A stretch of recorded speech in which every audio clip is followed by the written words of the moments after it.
Hello friends, आज की class है यूनिट 5 MS08 की कलेक्शन ऑफ डाटा। इससे पहले हम 4 क्लास कर चुके हैं, 4 यूनिटों के ऊपर क्लास बना चुके हैं और उनके अंदर जो इम्पोर्टेंट क्वेश्चन है और सोल्ड क्वेश्चन भी बना चुके हैं जो एग्ज़ाम में आ चुके हैं। आप वो MS8 की प्लेलिस्ट में जाके आप चेक कर सकते हैं और उसको कर सकते हैं। सबसे पहले मैं बता देना चाहता हूँ, आप देख रहे हैं सेल्फ ज्ञान चैनल। यहाँ पे मिलती है एक दूसरे रिलेटेड पूरी नॉलेज, नोटिफिकेशन और ऑनलाइन क्लासेस, इम्पोर्टेंट क्वेश्चंस के ऊपर सारा। तो आप जिस तरीके से MS8 के क्वेश्चन को अच्छे से करके आप अपने एग्ज़ाम को क्लियर कर सकते हैं। तो चलो शुरू करते हैं। सबसे पहले ये प्राइमरी डाटा और सेकेंडरी डाटा के बारे में बताया गया है। इसमें ये दोनों क्वेश्चन आते हैं, प्राइमरी डाटा, सेकेंडरी डाटा और method of collection of primary data. इसके ऊपर अलग से शॉर्ट क्वेश्चन मैंने बनाया हुआ है, आप उस वीडियो को देख सकते हैं। प्राइमरी डाटा वो डाटा होता है जो सबसे पहले हम इकट्ठा करते हैं अपनी ऑर्गेनाइजेशन के लिए। जो फर्स्ट में खुद सेल्फ जो है इन्वेस्टिगेटर जो है वो खुद कलेक्ट करता है, तो वो हो गया प्राइमरी डाटा। सेकेंडरी डाटा वो डाटा होता है जो हम पहले से कोई मौजूद डाटा होता है उसको हम जो है दोबारा अपने ऑर्गेनाइजेशनल डिसीजंस लेने के लिए यूज करते हैं। जैसे कि किसी ऑर्गेनाइजेशन के अंदर हमें लेबर्स के सिचुएशंस को देखना है, उनकी वर्किंग कंडीशंस को देखना है, तो वो क्या हो गया, एक सेकेंडरी डाटा हो गया। हम उसको दो तरीके से अब method of collection of primary data ये एग्ज़ाम में आया था शॉर्ट नोट में। तो हम दो तरीके से जो डाटा को कलेक्ट कर सकते हैं, एक ऑब्जर्वेशन मेथड, एक क्वेश्चनर मेथड। ऑब्जर्वेशन मेथड वो होता है जिसमें सिर्फ हम किसी से कोई पूछताछ नहीं करते, सिर्फ ऑब्जर्व करते हैं, हम देखते रहते हैं, रिकॉर्ड करते रहते हैं, उसके बेस पे हम क्या है डिसीजन लेते हैं। लेकिन इसमें कुछ जो है त्रुटियाँ हैं, उसमें कुछ नुकसान है, वो बिल्कुल एक्यूरेट डाटा हमको नहीं देता है। हम उसको ऑब्जर्व करते हैं ओनली, और अगर हमें कोई डाउट होता है तो हम उससे कोई क्वेश्चन नहीं पूछते, कुछ नहीं पूछते, तो उसमें क्लैरिफिकेशन वगैरह नहीं होता है। तो इन्वेस्टिगेटर्स जो है तो इसमें जो है थोड़ा सा डिफ़िकल्टी आती है। दूसरा कुछ टाइप का जो है क्वेश्चनियर मेथड है, वो काफ़ी अच्छा मेथड है। इसमें जो इन्वेस्टिगेटर है वो क्वेश्चन आस्क कर सकता है, कोई डाउट होने पर क्लैरिफाई कर सकता है, क्रॉस चेकिंग कर सकता है। तो ये जो क्वेश्चनर मेथड है वो 3 तरीके से किया जाता है, पर्सनल इंटरव्यू के द्वारा, मेल के द्वारा और टेलीफोन के द्वारा। पर्सनल इंटरव्यू के द्वारा कैसे करते हैं, हम फेस टू फेस एक दूसरे के सामने बैठ जाते हैं और फिर जो है हम उनसे इन्फॉर्मेशन लेते हैं, क्वेश्चन आस्क करते हैं, कोई डाउट होता है तो उसको हम क्वेश्चन आंसर करके उसको डाउट को क्लियर कर सकते हैं और जो इन्फॉर्मेशन हमें चाहिए वो हम ले सकते हैं। बट ये बहुत ही कॉस्टली होता है, अगर बहुत ज़्यादा लोगों से ये पूछताछ करनी पड़े तो ये काफ़ी महंगा साबित होता है। उसके बाद मेल क्वेश्चनर के द्वारा हम उसको किसी भी जो ये इसकी फ़ायदा यही है कि वो वर्ल्ड के किसी भी दुनिया के किसी भी कोने में हो, हम उसको क्वेश्चन वगैरह मेल कर देते हैं और उसका रिप्लाई हम एक्सेप्ट करते हैं। लेकिन इसमें जो कुछ कॉन्फिडेंशियल चीज़ें होती है उसको लोग देने में कतराते हैं मेल के ऊपर, इनकम और जो दूसरी ऐसी चीज़ें होती है कोई भी, तो इसमें जो है प्रॉपर जानकारी ले पाना बहुत मुश्किल होता है। और जो अगर वो कम पढ़ा लिखा है तो उसमें भी मेल के थ्रू जो है क्वेश्चन या वो प्राप्त करने में थोड़ा डिफ़िकल्टी आती है। तीसरा हो गया टेलीफोन के ऊपर। ये भी काफ़ी महंगा पड़ता है, हर किसी को टेलीफोन करना, उनसे पूछना जो हमें रिक्वायरमेंट है, जो हमें सर्वे कंडक्ट करना है, जो हमें डाटा चाहिए उसको हम इकट्ठा कर सकते हैं। तो ये था किस तरीके से जो है हम प्राइमरी डाटा इकट्ठा करते हैं। उसके बाद क्वेश्चनर को कैसे डिज़ाइन करते हैं।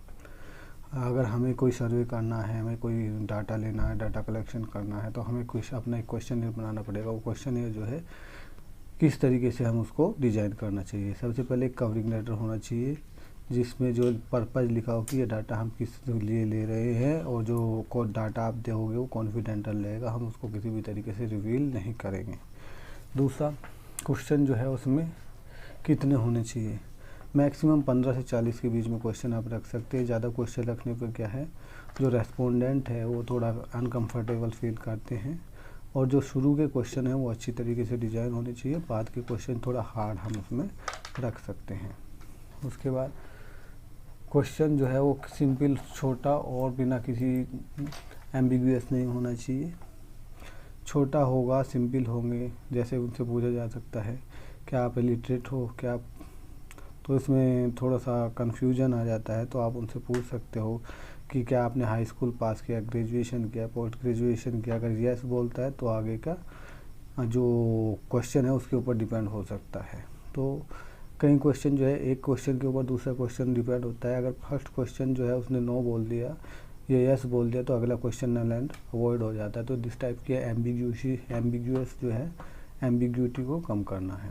उसके बाद क्वेश्चन जो है जो सेंसिटिव या पर्सनल नेचर का जो डाटा है उसको अवॉइड करना चाहिए। रेस्पोंडेंट जो है वो नहीं करता है कोऑपरेट, वो रिवील नहीं करना चाहता अपनी पर्सनल इन्फॉर्मेशन और कॉन्फिडेंशियल इन्फॉर्मेशन, जैसे कोई सेल्स प्रॉफिट, आपको कितना मार्जिन मिलता है, आप कितना पैसा कमाते हैं, इस तरीके के आप उससे डाटा नहीं ले सकते और वो कॉन्फिडेंशियल होता है और वो कोई इसको देना भी नहीं चाहता। तो इस टाइप की जो सेंसिटिव इन्फॉर्मेशन है आप उसको इकट्ठा करने की कोशिश भी ना करें। अगर कोई देता है तो ठीक है, नहीं तो नहीं। Answer to the question should not require calculation. ऐसा क्वेश्चन आप उसको नहीं पूछना चाहिए कि जिसमें जो है कैलकुलेशन हो।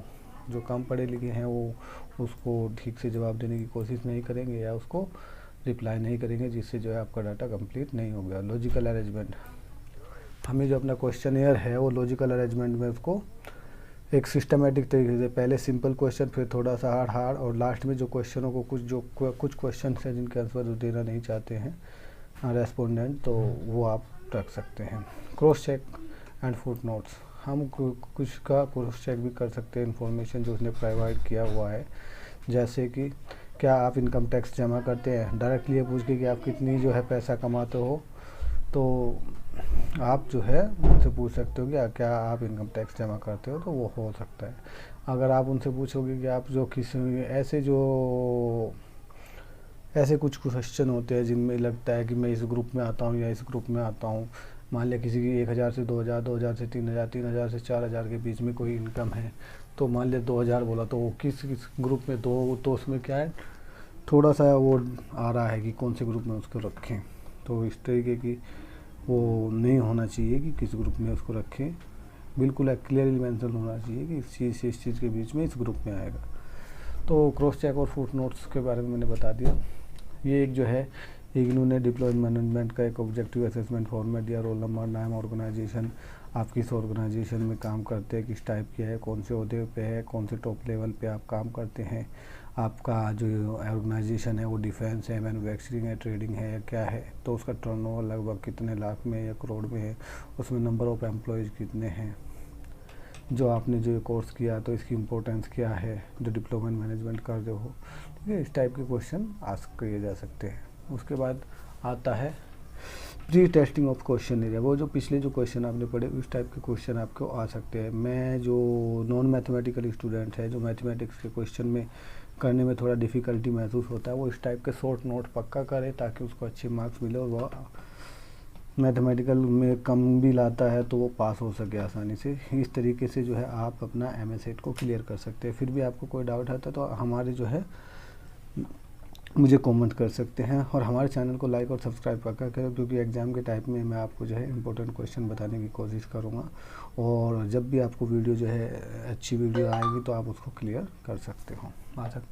तो इसके बाद आपको बता देता हूँ कि हमें जो है प्री टेस्टिंग करना पड़ता है अपने क्वेश्चनेयर का, उसको बोलते हैं अपलोड सर्वे, कि वो हम जो क्वेश्चनेयर बनाया है वो सक्सेस होगा कि नहीं, उसमें क्या प्रॉब्लम आएगी, या उसको रिपीट करना है, या उसमें के अंदर कुछ रेक्टिफिकेशन करना है, कुछ मॉडिफिकेशन करना है, तो या उसमें कोई ऐसी चीज़ें हैं जो नहीं हमें उसमें इन्फॉर्मेशन ऐसी हैं जो नहीं लेनी चाहिए, बिना मतलब में उनको ले लिया है तो उनको डिलीट कर सकते हैं, उनको हटा सकते हैं। तो ये हो गया प्री टेस्टिंग। तो इसमें जो है टाइम को, अनवांटेड चीज़ों को हम हटा सकते हैं, अननेसेसरी चीज़ों को हटा सकते हैं, जिससे हमें रिसोर्सेस और टाइम को हम बचत कर सकते हैं। तो प्री टेस्टिंग जो है वो बहुत ही ज़रूरी है एक अच्छा रिजल्ट लेने के लिए, रिलेबल रिजल्ट लेने के लिए। जो प्रॉपर टेस्टिंग जो है वो कैरीड आउट करनी चाहिए है। तो अब इसमें बताया कि एडिटिंग ऑफ प्राइमरी डाटा को कैसे एडिट किया जा सकता है। कोई हमने डाटा को इकट्ठा किया तो उसमें कोई ना कुछ हम डाटा को एडिट कर सकते हैं, किस लिए, ताकि हम डाटा को कंप्लीट कर सके, उसको एक कंसिस्टेंसी ला सके, उसके अंदर एक्यूरेसी ला सके, और जो होमोजीनिटी मतलब समरूपता है उसको हम लेके आ सके। तो कंप्लीटनेस मतलब उसको कंप्लीट करना, ठीक है। कंसिस्टेंसी मतलब उसको लगातार बनाए रखना, और एक्यूरेसी बिल्कुल हमें डाटा जो है एक्यूरेट होना चाहिए। अगर हम डाटा हमारा एक्यूरेट नहीं है, फिर हम जो डिसीजन लेंगे उस डाटा के ऊपर वो हमेशा गलत ही होगा, जिससे हमारे ऑर्गेनाइजेशन को नुकसान हो सकता है। होमोजेनिटी वो ही हो गया मान लिया एक क्वेश्चन के ऊपर दूसरा क्वेश्चन डिपेंड है। मान लिया क्या आप मैरिड हो, वो बोलेगा येस या नो। यदि उसने बोल दिया नो, तो फिर अगला क्वेश्चन मान लिया कि आपके के पास कितने बच्चे चिल्ड्रंस है, तो वो क्वेश्चन जो है नल अवॉइड हो गया। तो होमोजेनिटी बनाए रखने के लिए आपको एक सिस्टमेटिक तरीके से अपने क्वेश्चनेयर को डिजाइन करना है।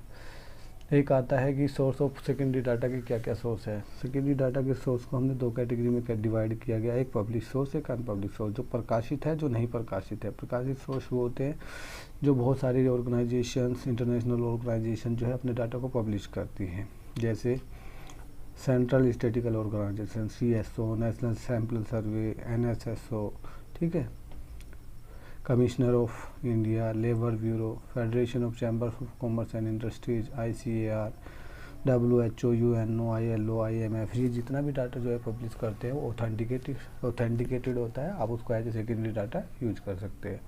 दूसरा हो गया अनपब्लिश डाटा। इससे जो है टाइम और मनी दोनों की सेविंग होती है। अब अनपब्लिश डाटा में जो है, जो डाटा पब्लिश नहीं किया गया है, उसके अंदर गवर्नमेंट या सेमी गवर्नमेंट या प्राइवेट या पब्लिक ऑर्गेनाइजेशन होती है, वो अपना जो डाटा इकट्ठा करती है, उसी डाटा को जो है आप दोबारा फॉर द डिसीजन लेने के आप कम कर सकते हैं। उसमें पैसे का कम खर्चा होता है और आपको बार बार जो है टाइम कंज्यूम करने की ज़रूरत नहीं पड़ता है। तो हमें प्रिकॉशन क्या रखनी चाहिए सेकेंडरी डाटा को लेते टाइम? जब हम सेकेंडरी डाटा लेते हैं, मान लिया हमें कोई प्रोडक्ट लॉन्च करना है या कुछ भी करना है, तो हमें उसी हिसाब का इन्फॉर्मेशन चाहिए कि क्या वो प्रोडक्ट, क्या लोगों की डिमांड है, क्या है। तो हम जो सेंसेस जो डाटा इकट्ठा करेंगे तो वो क्या हमारी इन्फॉर्मेशन के मुताबिक है या नहीं है। तो सेकेंडरी डाटा को सेलेक्ट करने से पहले उसको पता होना चाहिए कि उसमें कोई गड़बड़ तो नहीं है, डाटा के अंदर पूरा डाटा है कि नहीं, सैंपल जो लिया गया उस डाटा के लिए वो सैंपल साइज़ ठीक है कि नहीं, उसमें कोई एरर तो नहीं है, उसके अंदर कैलकुलेशन में कोई गड़बड़ तो नहीं है। ये सब चीज़ों का फैक्ट उसमें देखना पड़ता है। तो डाटा जो होता है वो सूटेबल होना चाहिए। अपना जो हमें चाहिए एज इन्वेस्टिगेटर जो हमें डाटा चाहिए वो डाटा हमें मिलना चाहिए, ये नहीं कि हमें चाहिए कुछ और सेकेंडरी डाटा में मिल रहा है कुछ और रिलेबिलिटी, उसकी विश्वसनीयता होनी चाहिए, यानी कि फ्रॉड डाटा हो जिसके बेस पे हम डिसीजन ले, हमारे ऑर्गेनाइजेशन को उससे नुकसान पहुंचे। और डाटा जितनी मात्रा में हमें चाहिए इतनी एडिक्वेसी होनी चाहिए इतने डाटा की। ठीक है। अब बताया था सेंसस एंड सैंपल्स में क्या सब फर्क होता है। सेंसस होता है अगर जितनी आदमी है सभी से हम डाटा इकट्ठा करते हैं तो वो हो गया सेंसस मेथड। अब बहुत ज़्यादा पॉपुलेशन है, सभी से डाटा इकट्ठा करेंगे तो बहुत ज़्यादा टाइम एंड पैसे का स्पेंड होगा, बट जो डाटा होगा वो बिल्कुल एक्यूरेट होगा। लेकिन जब सैम्पलिंग मेथड क्या होता है, हम किसी एक पर्टिकुलर एरिया या पर्टिकुलर साइज ऑफ पीपल, कुछ मान लिया 1000, 2000, 5000 लोगों से सैंपल इकट्ठा करते हैं। उसके बाद पर हम मान लेते हैं कि जो है पूरी जो लोग हैं वो इसी तरीके से सोचते होंगे, तो वो हो गया सैम्पलिंग मेथड। लेकिन इसमें थोड़ी सी डाटा की एक्यूरेसी नहीं रहती है। हो सकता है वो जो सैम्पलिंग लिया है वो अलग एज ग्रुप, अलग जो है एज ग्रुप, अलग उसका लिविंग स्टैंडर्ड के हिसाब से हमने लिया हो, तो सबको उनके आधार पर हम नहीं मान सकते, जिससे जो है डिसीजन हमारा गलत होने की संभावना रहती है। तो ये थी यूनिट 5। अगर आप चाहते हैं कि इग्नू के स्टूडेंट का भला हो तो प्लीज़ यार लाइक एंड सब्सक्राइब करो। लाइक करने से क्या है, वीडियो इग्नू के दूसरे स्टूडेंट के पास जाएगा, जिससे जो है उनको भी MS8 में हेल्प होगी। आप तो इस वीडियो को देख लोगे, लेकिन दूसरे स्टूडेंट को हेल्प करने के लिए प्लीज़ यार लाइक एंड सब्सक्राइब करो। लाइक होने से यूट्यूब ये वीडियो दूसरे स्टूडेंट को भेज देगा। तो प्लीज़ इससे लाइक करने से हमें भी लगता है कि हाँ स्टूडेंट लाइक कर रहा है, दूसरी वीडियो जो है जल्द लेके आनी चाहिए। आशा करता हूँ आप सभी ठीक होंगे और अपने एग्ज़ाम की तैयारी कर रहे होंगे और अच्छे से एग्ज़ाम देना। जो नॉन मैथमेटिकल स्टूडेंट है, इस टाइप के जो शॉर्ट नोट आते हैं इसमें से 5-5 नंबर के, उनके लिए पक्का उसको अच्छे से कर लेना, ताकि जो मैथमेटिकल है उसमें कुछ गड़बड़ होने पे भी आप जो है अच्छे से अपने एग्ज़ाम को क्लियर कर सको। आशा करता हूँ आप सभी ठीक होंगे। Thank you.